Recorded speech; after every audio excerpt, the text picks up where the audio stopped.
Welcome to Amateur Sports Talk, where we talk all sports and sports betting. First, we'd like to remind anyone that has a gambling problem to please reach out to the National Problem Gambling Helpline at 1-800-522-4700. Also, these are our opinions and nobody should take this as guaranteed betting advice. Please remember to help us out by rating and reviewing us on Apple Podcasts or wherever you listen to us, and share us with your friends. Now let's get into the show.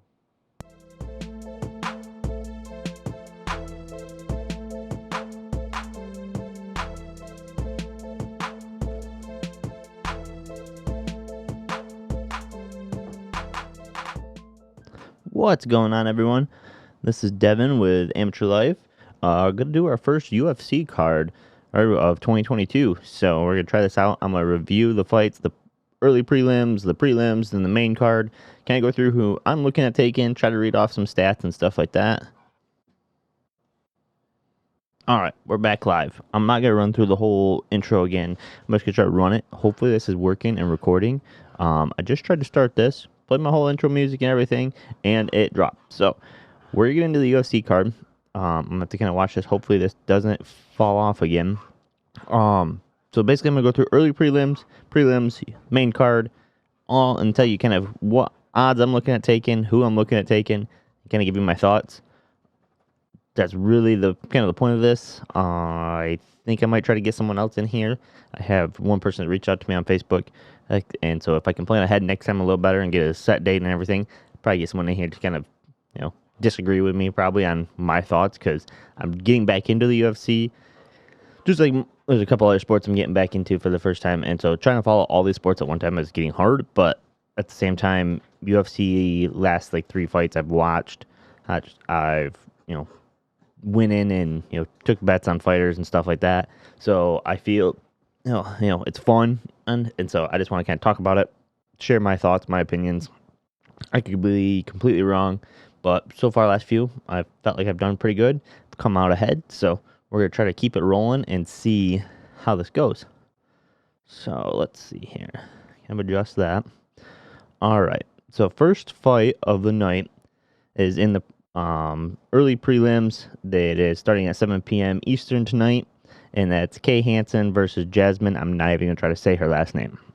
Now, looking at the matchup, Kay is 7-4, Jasmine's 6-1, and Jasmine has had more fights go all 3 rounds, but Jasmine's just a bigger overall.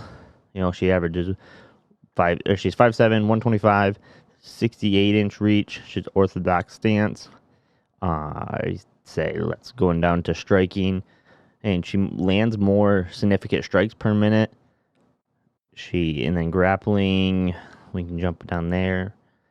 So I would say, looking at this matchup, I'm taking Jasmine as the underdog. I'm taking some plus. DraftKings has at plus 190. So I'm looking at taking that bet already. Now moving on, we got Sylvia versus Vanessa, and let me pull up their stats. Coming. All right. So Sylvia is 10-3. Vanessa 6-4. Sylvia's fights only last about not even through the first period normally. Hey, she's 5'3". She's a little bit lighter. She does have a huge reach advantage. 65 inches versus Vanessa's only at 59 inches. Vanessa's only an inch shorter, so that's kind of surprising. Let's see. Significant strikes. I don't know if it's because she just doesn't go very long in her fights. But she doesn't have very many. Now, man, it would be hard not to take her for the plus money here. I'm trying to see if there's anything that really stopping me from... They don't have much on the grappling side of things, so I can't really speak to that. Takedown defense, based on what they have here, is a little bit better for Vanessa, but man, I really don't know these two women, so I guess I'm going to take the underdog here. We're going to go with the dogs right now for the early prelims. Now we'll jump over into the regular prelims, and I'll start looking at the matchup stats on that, so that way I can feed you. That's the one thing I love about UFC too, is that you can go with the underdog, and typically it will work, in your favor. Not every fight card's like that, but last couple I've seen to be some underdogs that pull the upsets. So going into Matt Frevolo versus Gennaro Valdez. Matt is favored. He's minus 200 odds, so basically 2-1. Man, again, so Matt's 8-3-1. And I guess there's a lot of fighters that have just come, and I didn't pay attention because, again, I am trying to follow so many different sports right now. But, there was a bunch of fighters that are making their UFC debut in the actual fight card because of the Contender Series, Dana White's Contender Series. So I think there's going to be some underdogs just because of the books don't know. One, sports books are probably heavy on football right now. They're paying way more attention to football because there's a lot of money coming in on football. So you kind of got that aspect going. And so there might be dropping the ball a little bit on these. And then you have those new up-and-comers that are coming into the actual card. So again, looking at these, strike accuracy goes to Valdez. Strikes landed per minute going to Valdez. Takedown defense, man, all around. I gotta take another underdog here. And I do all these separate, and I throw one unit on them is what my opinion is. Now your one unit can be whatever you want it to be, and so whether it's $1 is your one unit or if it's $1,000, mine is closer to that dollar mark because I am not rich. All right, jumping over, we got Tony Gravely versus Simone Oliveira, and Tony is favored in this fight. He's minus 250.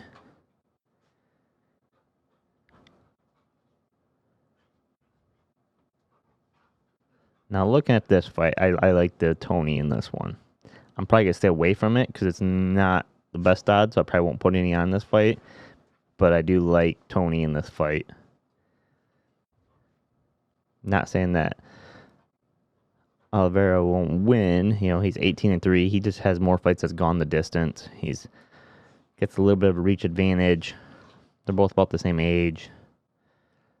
Striking goes a little bit more on Tony's side. He's a little bit more accurate with his striking. He can absorb. They absorb about the same.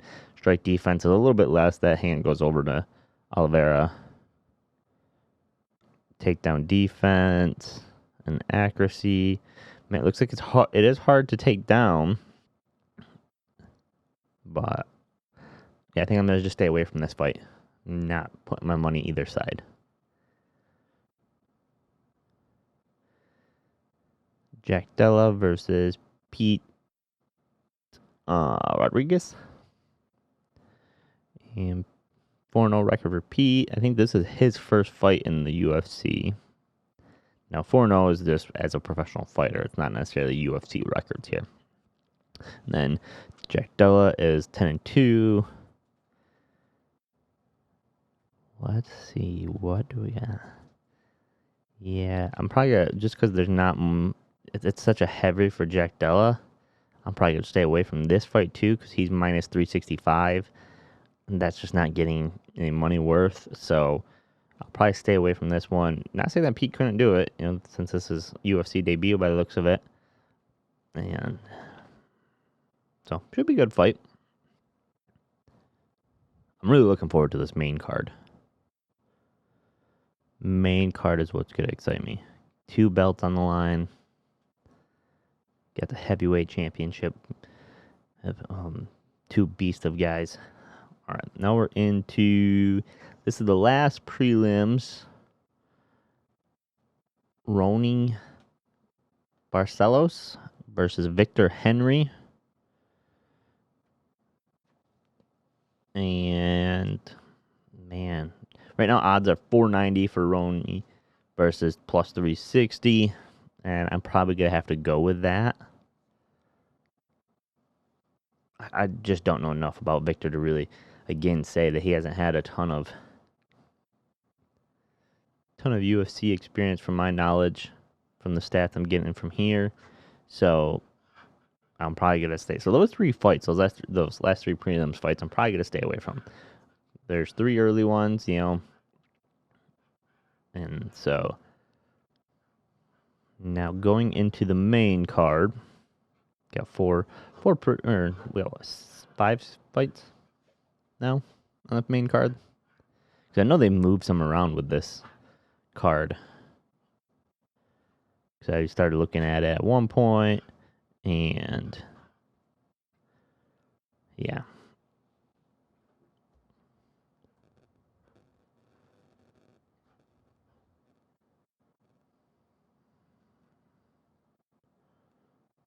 Did this really end? Is it that bad that it ended?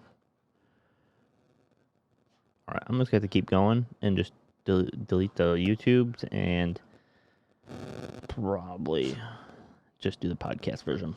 So I'll have to try to get this podcast out quick. So I'm just going to end the stream. Alright, moving on into the main card, since I'm just doing podcast format now. We got first matchup, Michael Morales versus Trevin Giles. Welterweight bout. I don't see odds on that, so it's probably changing right now. Or this might get canceled or something like that. That's the only other times you normally don't see odds. Michael is 12-0. Trevin is 14-3. Weight advantage goes over to Trevin. Reach goes to Michael by 5 inches. That's just such a huge reach advantage. Striking's about the same, both a little over 3. Striking accuracy goes to Trevin.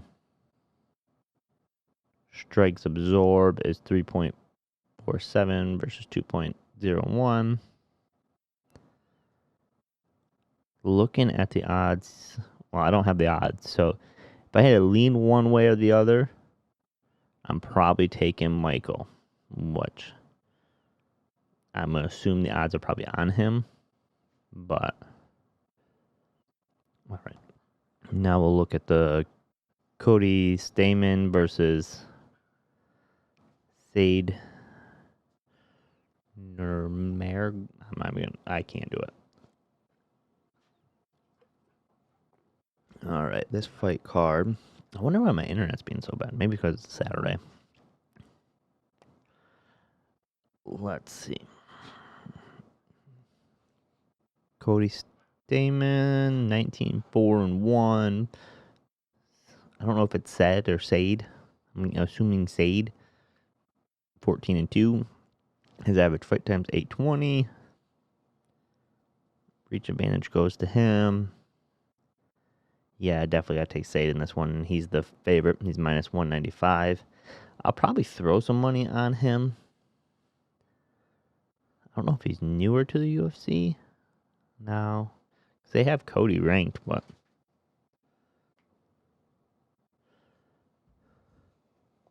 all right. So yeah, taking Sade on that one. Now going into next fight up before we get into the couple of championship bouts. We got Michael Pierre versus Andre. Nope, not saying it. I don't know if Andre must be new to the UFC because there's not a whole lot of stats here. And there's not really odds on this fight either, so I don't know who's the underdog. I'm just going to stay away from this one. There's just too much unknown with Andre, so I'm probably leaning towards, if he's the underdog, throwing a little bit of money on him just because it'd be fun. But right now, I'm going to stay away. That's my opinion. All right, let's get into the championship, starting with the flyweight championship. Brandon Moreno versus Davison, I believe is how you say that. Fergie, something like that. Right now, Brandon's favored minus 180. Man, these guys have fought twice. I know that, and I know the first time was a draw. Second time, obviously, Brandon won. So I want to take. Yeah, I don't see it changing. I can't believe it's weird that they fought back to back. This is the third fight in a row. So man, they kind of know each other in and out. I'm gonna go ride with the confidence and take Brandon Moreno. I'm gonna say he finishes him.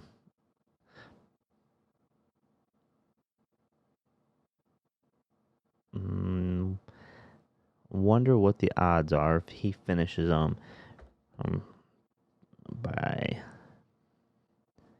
Let's go to DraftKings quick and pull up and see. DraftKings UFC. Jump to the finals.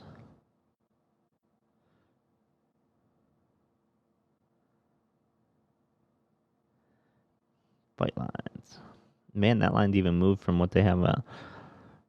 What I originally said. It's already up to 190. So it's plus 125 to finish under 3.5 rounds. I think it's gonna go longer than that, but I don't see it going all the way.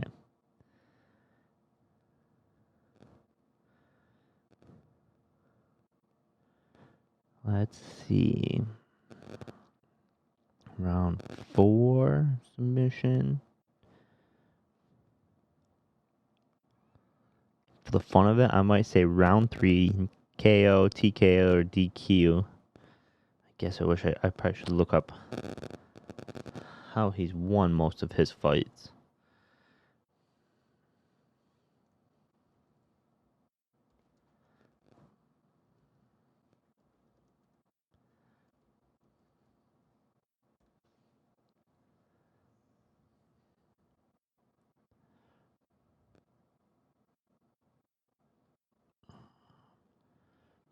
Let's go right into him and see. So rear naked choke. That draw was a decision, obviously. KO, rear naked choke. Man, it almost might be a submission. But I think he's going to be watching for it this time. I don't think he'll let him get his back.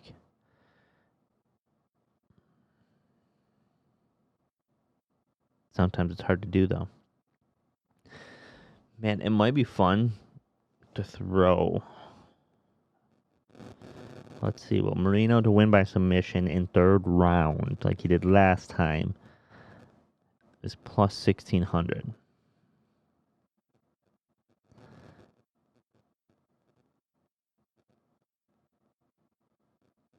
Man, I go back and forth on this.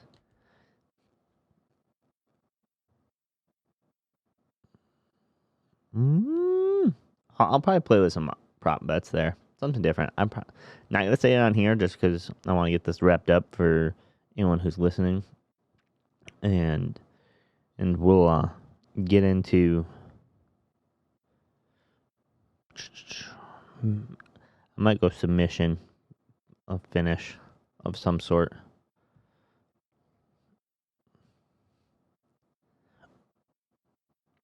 Yep, I'm going to do we'll throw some money on that. Just a small, maybe half unit on the finish in third round was by submission. And then I might offset it with maybe throw some money on him to just straight up win. And so if he straight up wins, he covers what I would lose in my half unit. And then if he wins by that, I just make double money If he completely loses, then I lose both bets. All right, last one. Francis Ngannou versus Cyril Gane. And I think I got to go. And I'm probably going to wait to see what the line is because I think the public's going to be in on the power of Francis. Now, Francis, he doesn't go much past the first round. Most of his fights are knockouts in the first round. Big boy, 250, 6'4", does have the reach advantage at 83 versus Gane has 81. They both trained for just a little bit at the same camp before Francis left, and so even though I was watching the press conference last night and stuff, they didn't really say there was any bad blood between them. I think France here Gane is going to take it. I'm riding with the minus 145. I might wait to see if public's coming in on Francis to then maybe take the reverse. Hopefully it'll bring the line down a little bit, and then can kind of try to get in with the sharps on the other side. I don't see it moving a ton, so if it can come down to 125 minus 125 or something like that, that's probably when I'll take it. Let me see if DraftKings has changed it since. Nope, still 145.